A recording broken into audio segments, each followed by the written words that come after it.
别再被骗了，这些医学常识其实都是假的，很多人还深信不疑。最近同事很苦恼，因为他的父母这段时间非常迷恋保健品，每次回家都能看到父母花大价钱购买各种保健药品。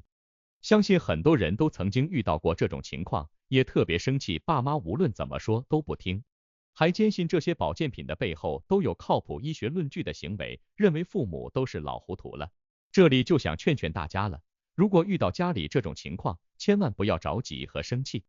解释和劝阻也要拿出更多的耐心。现在社会互联网发达，各种信息那是如潮水一般汹涌，别说父母了，有的时候就是连我们也十分难以判断真假。就好比我们平常认为的一些医学常识，很多都是伪科学，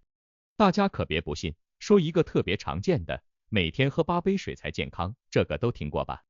我要是说这个也不见得那么有道理，肯定很多人都要跟我急。但其实每个人的身体状况不同，对于水的摄入量确实是天差地别的，用一个标准来规范本身就是不合理的。今天就让我们一起来看看，生活中到底还有哪些让人觉得匪夷所思的伪医学常识吧。1. 吃维生素 C 能够预防感冒。最近换季，感冒的人很多，去药店买药的时候，工作人员在拿了感冒药之后会极力推销维生素 C， 说是这东西对感冒有辅助治疗作用，一定要跟感冒药搭配起来吃。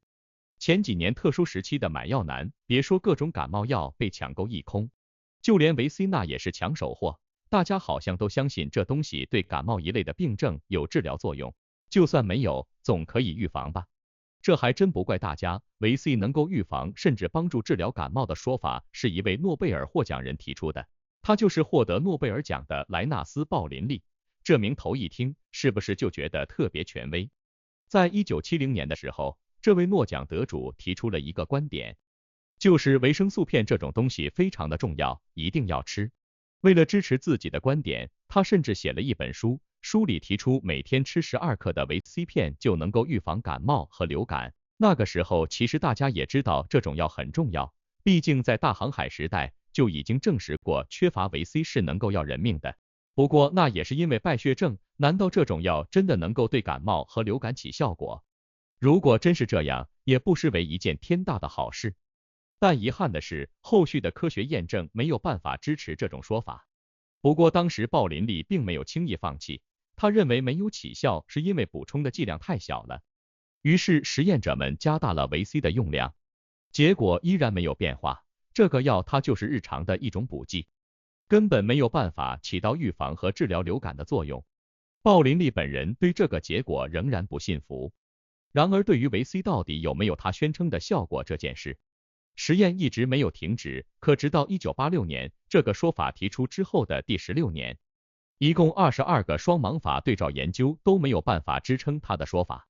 可能有人非要说，也许是当年的科研水平不够。现在这个论断又被提起，是不是意味着目前的研究终于得出了支持结论呢？那么很遗憾的告诉你，就算到了今天，超过30项的研究，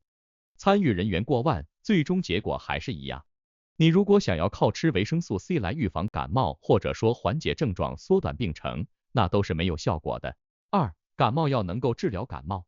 既然前面说到了维 C 预防治疗感冒是个伪医学常识，那么我们接下来就聊聊感冒药。我知道这种说法一出来，可能很多人都觉得这是什么虎狼之词，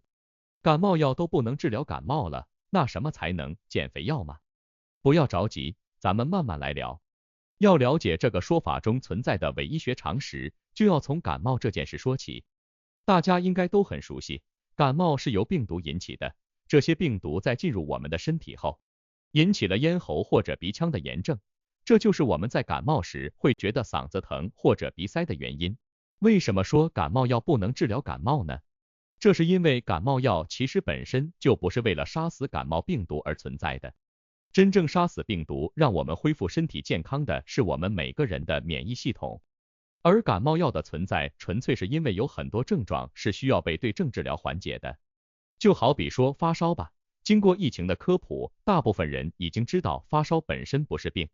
而是我们的免疫系统在工作，升高温度杀死体内的病毒。但不管是不是一件好事，总这么烧着不行啊。可能病毒还没被烧死，咱自己先受不了了，所以退烧药就出现了。同样的还有消炎药、抗生素等，嗓子总疼、吃不下饭也是一件很难受的事情。不管是否真的能够解决感冒病毒，我们都需要有这些药来帮助我们缓解症状。这也是很多医生在确诊你患上感冒后，让你多休息、多喝水的原因。说到底，免疫系统才是真大佬，药只能缓解症状，杀死病毒还得大佬出手。这么说，并不是让大家感觉到身体不舒服不去看病吃药，好好休息就行了。毕竟咱们每个人并非医学专家，即使是也没有办法自行判断身体的不舒服到底是因为感冒病毒还是其他原因引起的。3. 保健品可以帮助身体排毒。打开一些购物软件或者社交平台，你很容易刷到某些保健品可以帮助身体排毒的相关言论。这件事是真的吗？咱们今天就来个狠的，不去说某些产品是不是真的智商税，咱们从根源上来聊聊。身体需要排毒这件事本来就是一个伪医学常识，咱们的身体又没有什么有毒的器官，或者说没事生成点毒死跟自己过不去，怎么会存在排毒这个说法呢？当然会有人觉得这里的毒也并不是指什么鹤顶红砒霜，无非是代指了那些对于我们身体会产生不好影响的东西，例如自由基、乳酸钠之类的。现在污染那么严重，每天走在路上吸雾霾和汽车尾气，还有吃不健康的食品等，总归都是会对身体不好的。这样说从表面上来看是没有问题，但其实我们的身体自己给自己设定了排毒的程序，这个程序是非常精密的。咱们的肝肾等都是排毒系统，平常各种流汗、流泪等等也都是身体这台仪器在进行自我排毒。这就又回到一个最根本的问题了，咱们只要保证身体各项机能的正常运转，那么排毒工作本来就会自然进行。哪怕你说不想排毒，也不是咱们能够自行决定的，器官们自然有自己的节奏。这里大家可能就会发现了，既然身体这台仪器如此精密，不想它排毒都不行，那么我们能够轻易的影响它，让它多排毒吗？显然这件事情更难。大家想象一下，仪器正在精密的进行运作，你非要给它增加点外力，这可不一定是一件好事。再说回那些保健品，这个市场的水有多深，很多人都是略知一二的。那些所谓正在排毒的拉肚子等现象，闹不好就是保健品里添加了泻药而已，经常性的给自己喂泻药或者其他什么不知道成分的东西，这怎么看都不大像能让身体变得更好的事情。4. 身体是关键，如何保持身体的健康？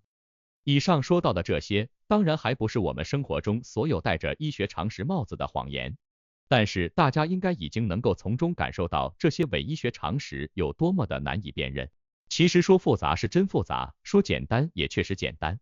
我们数次提到自身的免疫系统，这就是一个非常关键的问题，只要大家记住，最重要的是保持免疫系统更加有效的工作，而不是通过外力对它施加影响，那么谎言就非常容易被戳破了。真正能够对提升免疫系统能力产生影响的，其实就是我们日常最基本的生活行为。比如，与其吃各种各样的补剂，你不如坚持早睡早起。别看简单4个字，现在很多年轻人就做不到，手里抱着手机，刷刷剧或者打打游戏，跟有魔力一样，抬头一看半夜2点，这就造成了我们自身调节体系的紊乱，各种内分泌可能都会出现问题，这是你吃什么药都很难补充回来的。另外一件很重要的事就是健康饮食，这一项没有早睡早起那么受关注，但其实对我们的影响更大。很多人日常的工作都非常繁忙，自己下厨是一件很奢侈的事儿，大部分的饮食都是通过外卖或者快餐来解决，这对我们的免疫系统伤害也很大。大家可以回想一下最近一次吃的外卖或者快餐，有几个是能够做到少油少盐营养均衡的，这就会影响我们身体的各项指标，让它们脱离正常的范围，从而影响到免疫细胞以及抗体水平等等。这样一来，可想而知，身体没办法维持很好的状态。最后，适量运动对于维持免疫水平也很重要。与其吃那么多的保健品，倒不如养成运动的习惯，这本身就会加速我们全身的血液循环，促进代谢能力。这样一来，不但没有那么容易生病或者生小病，恢复速度更快，还更有助于保持身材和心情，简直就是太划算了。